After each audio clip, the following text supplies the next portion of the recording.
नमस्ते हिमाचल, मैं हूं जास्मिन शर्मा और आपका इस बुलेटिन में बहुत स्वागत करती हूं। हेडलाइंस के बाद अब रुख करेंगे खबरों का और किन्नौर से आपको बड़ी खबर देते हैं। सबसे पहले जहां के कामरू में बादल फटने से बड़ा नुकसान हुआ है।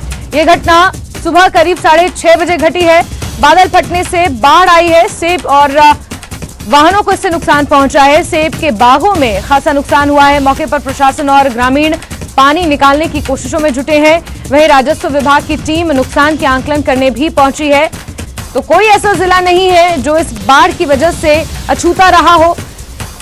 किन्नौर के कामरू से आपको ये तस्वीरें हम दिखा रहे हैं। सुबह 6:30 बजे के करीब यहां पर भी बादल फटा है, बाढ़ आई है। सेब के बागानों को और कई कारों को यहां पर नुकसान हुआ है।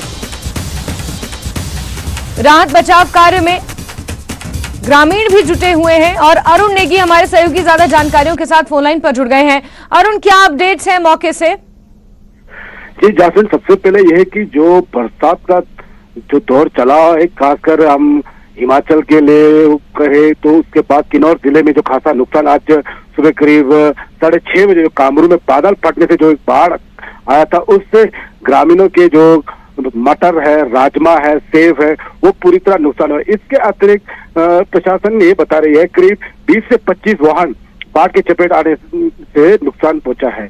और राजस्व विभाग की टीम व स्थानीय लोग जो बाढ़ का पानी है उनको बागों से मोड़कर नाले की ओर मोड़ने के लिए जेसीबी के सहारे से कार्य में जुटे हुए हैं।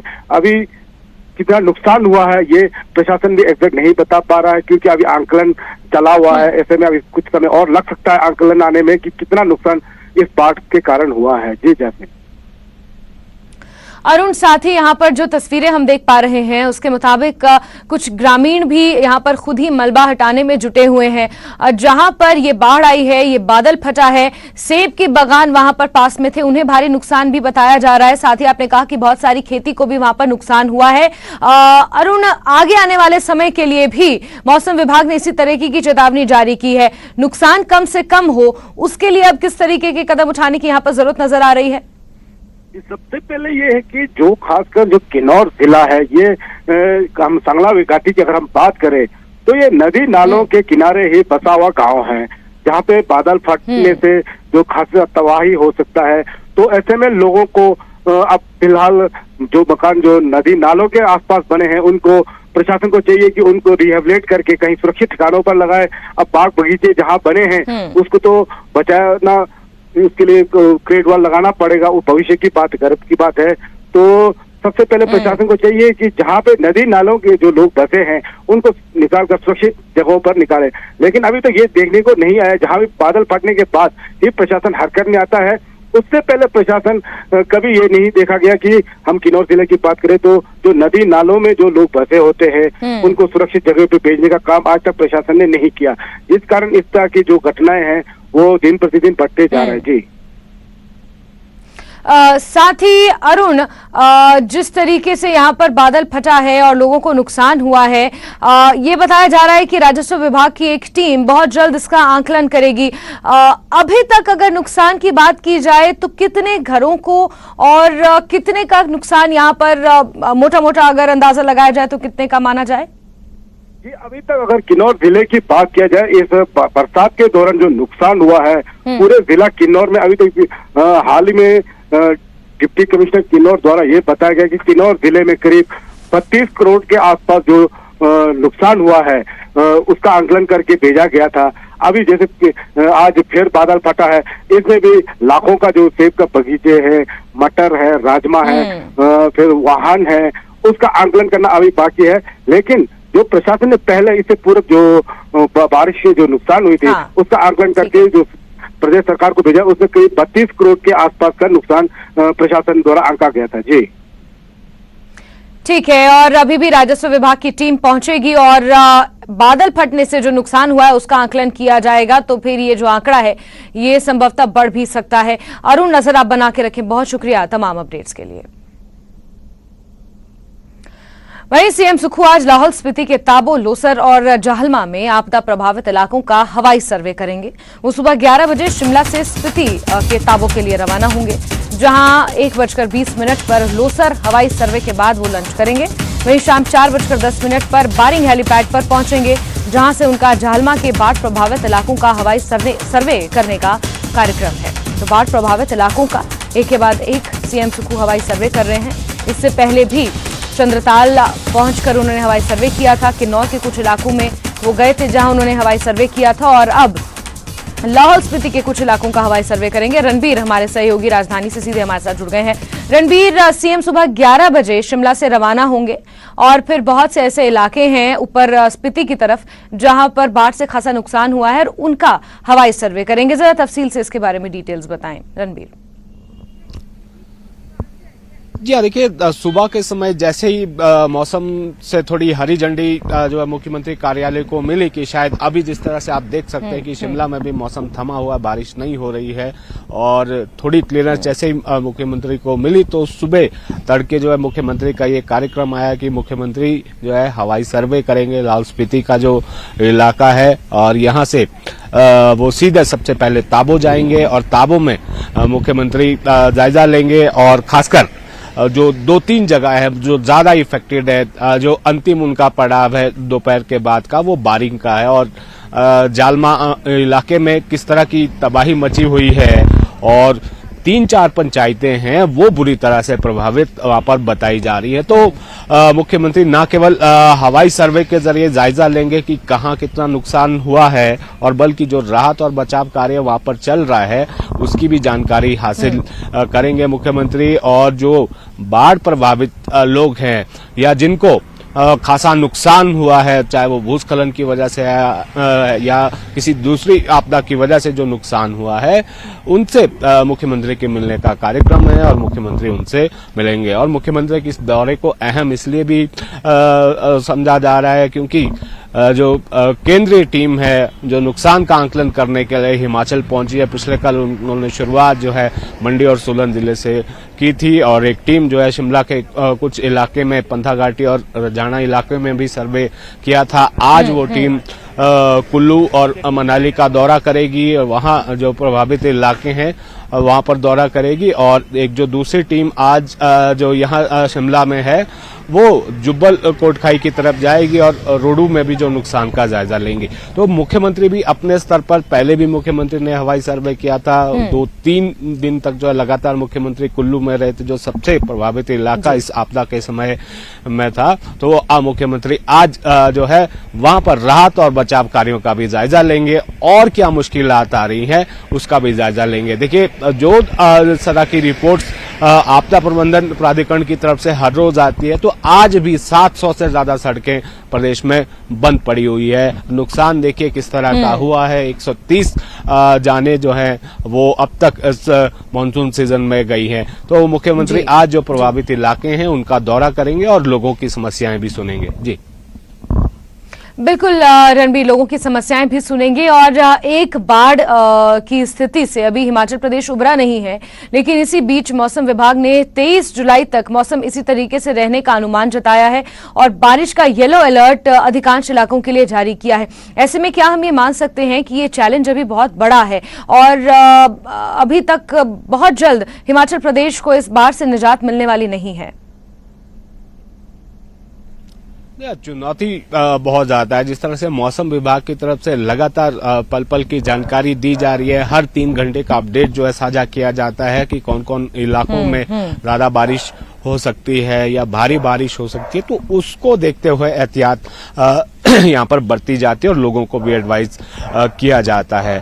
देखिए ये पूरा महीना ये बताया गया है मौसम विभाग की तरफ से कम इस पूरे महीने अब 10 दिन 11 दिन बचे हैं इस महीने को खत्म होने को। तो मौसम विभाग ने ये कहा कि जुलाई महीने में तो ये मानसून पूरी तरह से एक्टिव है, उसके बाद ही संभावना है कि शायद थोड़ी मानसून की रफ्तार धीमी हो। लेकिन यहाँ पर हिमाचल की जो दुश्वारियां हैं वो खत्म होने का नाम नहीं ले रही है। सुबह सुबह देखे किन्नौर से किस तरह की खबर निकल कर आ रही है और दोपहर तक कहीं और से ऐसी खबरें आती है कि कहीं पर भूस्खलन हो जाता है, बड़ा नुकसान वहां पर हो जाता है, जानी नुकसान होता है। तो ये जो पूरा महीना है खासकर अभी जिस तरह से पश्चिम विक्षोभ सक्रिय है, मानसून एक्टिव है, तो तो दोहरी मार यहाँ पर जो है झेलनी पड़ रही है। और पहले ये बताया गया था मौसम विभाग की तरफ से कि शायद ये जो पश्चिमी विक्षोभ है और वेस्टर्न डिस्टर्बेंस जिसे कहा जाता है, और ये जो मानसून अभी एक्टिव है, ये धीरे धीरे जो है यहाँ से उत्तराखंड की तरफ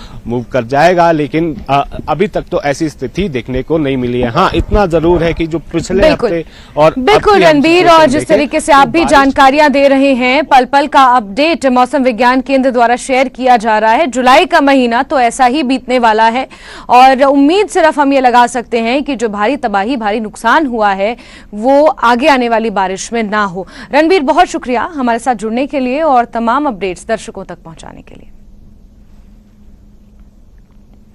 और वहीं राजधानी से एक और बड़ी खबर है, जहां किलो के हिसाब से सेब बेचने के मामले में हंगामा हुआ है। पराला मंडी में आढ़तियों ने ये हंगामा किया है। किलो के हिसाब से सेब खरीदने से इनकार कर दिया और इस दौरान नियम तोड़ने पर आढ़तियों के चालान भी काटे गए हैं, जिससे नाराज आढ़तियों ने हड़ताल कर दी है। वहीं मौके पर पहुंचे कैबिनेट मंत्री अनिरुद्ध सिंह से भी आढ़तिये नाराज हो गए हैं। तो ये हंगामा लगातार हो रहा है और इस हंगामे का एक बड़ा स्वरूप आज देखने को मिला पराला मंडी में। और रणबीर लगातार हमारे साथ बने हुए हैं। रणबीर, ये तो होना ही था, बयानबाजी तो इस पूरे मामले पर हो रही थी, लेकिन आज वाकई हंगामा भी इस पर हो गया है। रणबीर जी हाँ, ये हंगामा जो है लगातार जारी है। आज भी ये सूचनाएं आ रही है कि कुछ आढ़ती एसोसिएशन है, उन्होंने ये ऐलान किया है कि जिस तरह से पिछले कल उनके चालान कटे हैं, वजन के हिसाब से वो सेब नहीं बेच रहे थे, तो एपीएमसी एक्ट जो है पूरी तरह से लागू जिस तरह से राज्य सरकार ने किया था। देखिए, राज्य सरकार का ये जो कदम है, अगर हम इसको सीधे तौर पर देखें कि वजन के हिसाब से सेब बिकना है, तो ये बिल्कुल बागवानों के हित में ये फैसला नजर आ रहा है। क्योंकि दूसरे इलाकों की अगर हम बात करें, कुल्लू की बात करें, तो वहां भी वजन के हिसाब से कई सालों से यहाँ पर बिक रहा है। ऐसा नहीं है कि ये फैसला जो आढ़ती एसोसिएशन कह रहे हैं कि राज्य सरकार ने ये थोप दिया है, लेकिन कई दौर की बातचीत विभाग ने अपने स्तर पर की है। जो बागवानी मंत्री है जगत सिंह नेगी, उन्होंने अपने स्तर पर बैठकें की, उसके बाद ये सहमति बनी थी। और अगले साल से तो एक यूनिवर्सल कार्टन की भी बात कही जा रही है कि एक यूनिवर्सल कार्टन होगा जो 24 किलो का होगा, उसमें कोई परेशानी नहीं होगी। लेकिन अभी जो स्थिति ये है, अभी आढ़ती ये कह रहे हैं कि मंडी में तो ये जो है दिक्कत स्पेस की आ रही है, जगह भी नहीं है, जो वजन किया जाना है सेब की पेटी का, उसको लेकर भी उचित सुविधाएं नहीं है और उन्हें खासा नुकसान भी उठाना पड़ रहा है। लेकिन जो बागवानी जो संघ है, जो किसान संघ है, उनकी तरफ से लगातार ये कहा जा रहा है कि उसमें एक तो जो प्रति किलो की जो काट है, 2 किलो की काट है, वो नुकसान बागवानों को हो रहा है। और जिस तरह से ये देखा जा रहा था कि आढ़तियों की पहले मनमानी होती थी, क्योंकि एक पेटी जो है जो अलग अलग साइज की होती थी, अलग अलग ग्रेड की होती थी, उसका वजन जो है 25-26 किलो से लेकर 35 किलो तक होता था। तो इससे जो है उनको फायदा होता था। पूरा, जिसे यहाँ स्थानीय बोली में हम बोले तो गढ़ के हिसाब से जो है सेब बेचा जाता था, यानी पूरा लॉट बेचा जाता था, उसमें वजन नहीं होता था, पेटी के हिसाब से सेब बिकता था। तो उससे अब बागवानों को लगता है कि यहाँ पर जो 24 किलो की पेटी अगर 2000 में बिकती है, तो पहले क्या होता था, 35 किलो की पेटी भी जो है 2000 में बिकती थी। ऐसे में जो है कई किलो का नुकसान बागवानों को उठाना पड़ता था। तो जाहिर सी बात है कि इस पर लंबी चौड़ी एक्सरसाइज हुई है, उसके बाद राज्य सरकार ने यह फैसला लिया। लेकिन आज लग रहा है कि जिस तरह से कॉल आढ़ती एसोसिएशन ने की है, सोलन जिले की अगर हम बात करें, परवाणु से लेकर ऊपरी शिमला तक जितनी फल मंडियां हैं, वहां पर यह जानकारी निकल कर आई है कि कॉल की गई है आढ़तियों की तरफ से, आज किसी तरह का सेब नहीं बिकेगा। लेकिन मध्यस्थता इसमें लगातार जारी है। पिछले कल हमने देखा दोनों कैबिनेट मंत्री मैदान में उतरे थे, जिसमें बागवानी मंत्री भी थे और पंचायती राज मंत्री भी थे अनिरुद्ध सिंह, और उन्होंने तो साफ लहजे में कह दिया था कि जो कानून बनाया गया है, जो नियम है, उसी के तहत ही आढ़तियों को सेब बेचने होंगे। क्योंकि ये जो फैसला ये रातों रात नहीं लिया गया है, इसमें लंबी चौड़ी एक्सरसाइज हुई है। लेकिन आढ़तियों की अपनी तरह की दलीलें हैं और कुछ आढ़तियों के चालान भी हुए, तो जिससे आढ़ती एसोसिएशन जो है नाराज थे। अब देखना होगा कि आज बीच का रास्ता किस तरह से निकलेगा, क्योंकि जो सेब है वो बागवानों के बगीचे से उतरकर मंडी तक पहुंच गया है। अगर ऐसे में आज सेब नहीं बिकता है तो परेशानी इसमें होगी। जी बिल्कुल रणबीर, ये मामला काफी पेचीदा भी है और आढ़तियों की जो नाराजगी है उसका वो नाराजगी कैबिनेट मंत्री अनिरुद्ध सिंह पर भी निकली है और बीच का क्या रास्ता इसमें निकाला जाएगा ये देखना अपने आप में काफी महत्वपूर्ण रहेगा। रणबीर, आप हमसे जुड़े, तमाम जानकारियां आपने हमें दी, बहुत शुक्रिया। और खबरें जारी रहेंगी लेकिन वक्त एक बहुत छोटे से ब्रेक का।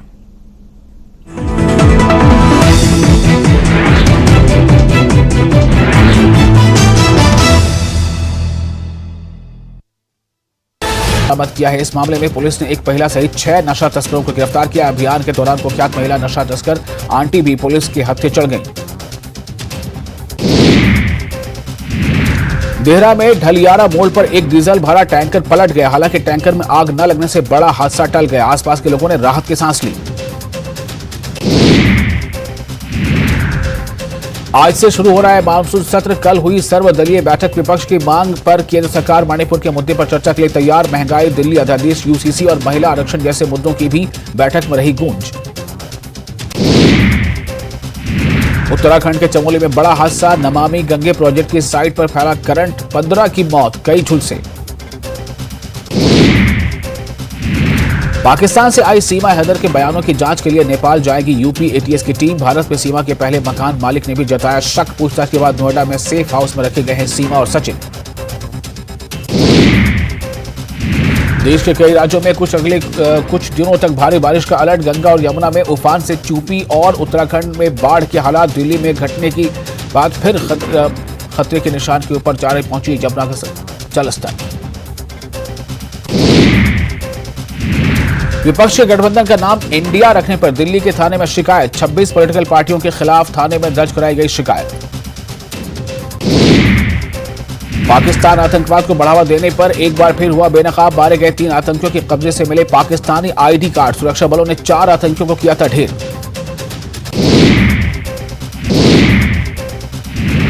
मुख्यमंत्री सुखो ने ग्रामीण विकास एवं पंचायती राज विभाग की ऑनलाइन मानव संसाधन प्रबंधन प्रणाली यानी HR channels 50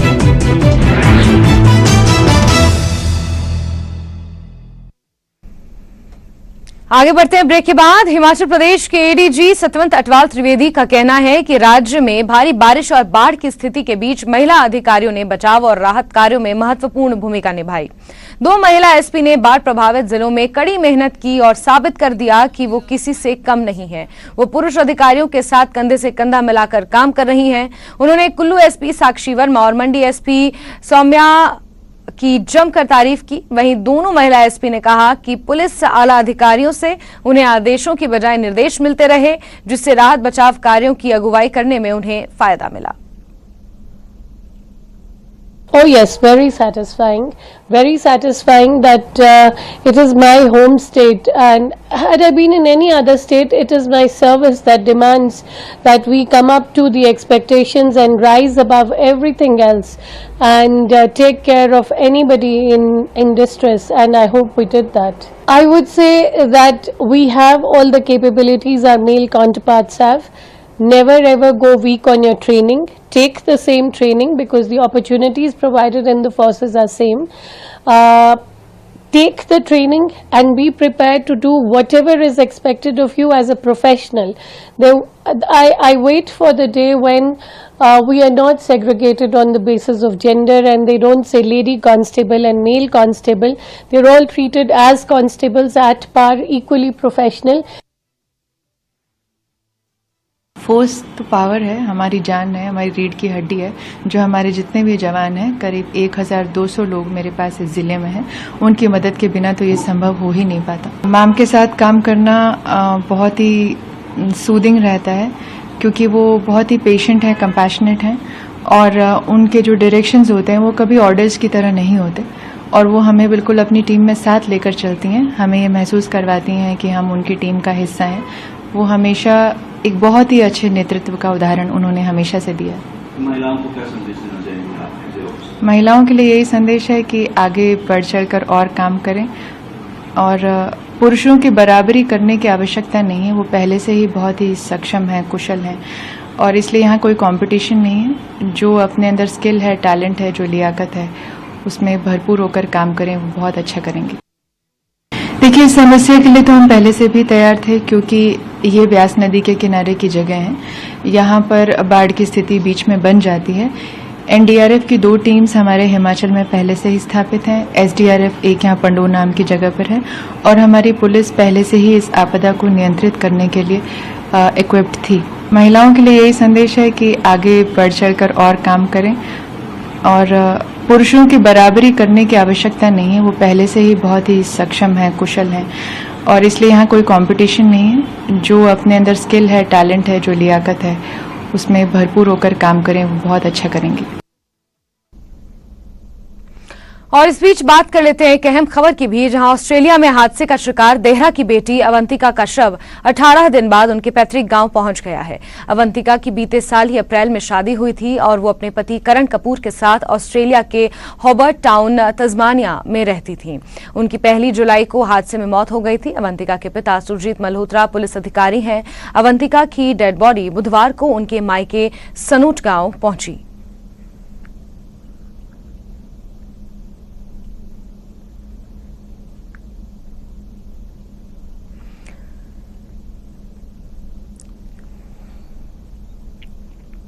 चलिए आगे बढ़ते हैं और चंबा से आपको खबर देंगे, जहां के राख बाजार में सफाई व्यवस्था पूरी तरीके से चरमाई हुई है। यहां चंबा भरमौर मार्ग पर सड़क किनारे नालियों की ढलान सही ना होने की वजह से सारी दुकानों और मकानों में गंदा पानी रुक जाता है, जिसकी वजह से ये सफाई व्यवस्था चरमरा गई है, जिससे यहां मक्खी और मच्छर बीमारियों का खतरा बढ़ रहा है। अभी हाल ही में आई बाढ़ की वजह से राख में मकानों को नुकसान हुआ है। स्थानीय लोगों ने एक बार फिर प्रशासन से पानी की निकासी दुरुस्त करवाने की मांग की है।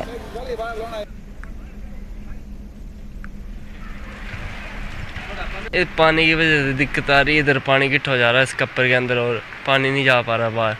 ये तो सरकार की बोलो लापरवाही, सफाई नहीं कर रहे हैं खड्डे की। एक खड्डा पक्का होना चाहिए, मतलब सफाई होनी चाहिए खड्डे की। सारी गंदगी पड़ी हुई है राख में, मक्खी मच्छर के लिए घर है, फैमिली वाले बंदे हैं यहाँ पे।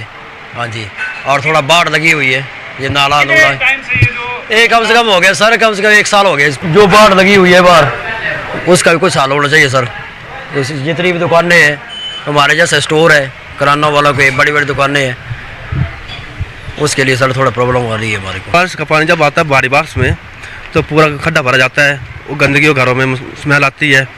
और क्या है, दूसरी हम साथ में दुकान किराने की, दूसरा लोग यहाँ के लोकल पता नहीं पूरा दुकान जा पानी जाता है, किसी घर में घुस रहा है, और मेरा घर साथ मेरे घर के अंदर पानी जाता है। मक्खी मच्छर बीमारियाँ सो आज बच्चे बीमार, गर्मी का टाइम है, बच्चे बीमार हो जा सकते हैं इससे।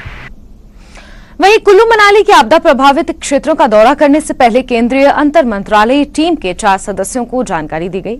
उपायुक्त कुल्लू ने टीम के सामने नुकसान की विस्तृत रिपोर्ट पेश की। इससे पहले एनआईसी में भवन में अधिकारियों का स्वागत किया गया।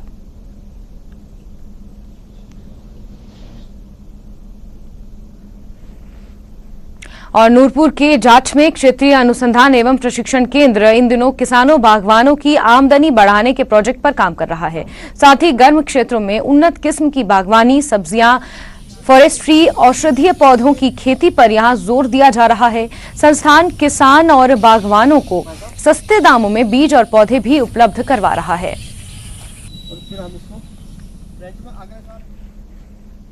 और इसी के साथ नमस्ते हिमाचल में अभी के लिए बस इतना ही, लेकिन हिमाचल प्रदेश के साथ साथ जम्मू कश्मीर और लद्दाख की तमाम खबरों के लिए आप जुड़े रहिए न्यूज़ 18 JKLH के साथ। नमस्कार।